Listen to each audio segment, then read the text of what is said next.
সবাইকে ডিজিটাল লেনদেনের আওতায় আনতে পারলে 10,000 কোটি টাকা খরচ কমানো সম্ভব বলে মনে করে কেন্দ্রীয় ব্যাংক। পিআরআই আয়োজিত সেমিনারে বক্তারা বলেন, সব ধরনের লেনদেন ক্যাশলেস করতে পারলে কমবে খরচ, বাড়বে রাজস্ব আয়। মিসবাহ হাসানের রিপোর্ট। দেশের মূল্যস্ফীতি কমাতে টাকা ছাপানোর বন্ধের উদ্যোগ নিলেও অর্থনীতির গতি বাড়াতে টাকা ছাপাতে বাধ্য হয় অন্তর্বর্তী সরকার। প্রতি বছর টাকা ছাপানোয় খরচ হয় প্রায় 20,000 কোটি টাকা। তাই খরচে লাগাম টানতে ক্যাশলেস কিউআর লেনদেনে ঝুঁকছে কেন্দ্রীয় ব্যাংক।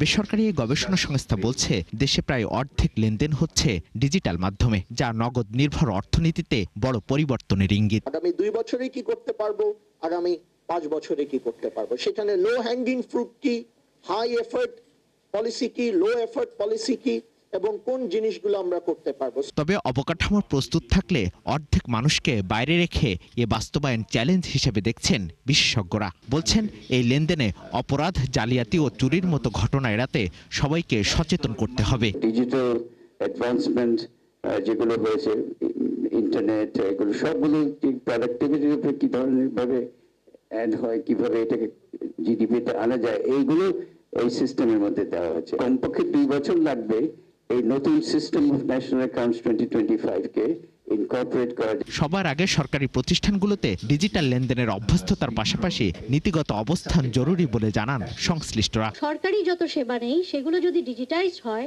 সেগুলো যদি ক্যাশলেস হয়, তাহলে নাগরিক হিসেবে আমরা বাধ্য হব ডিজিটাইজ সেবা নিতে।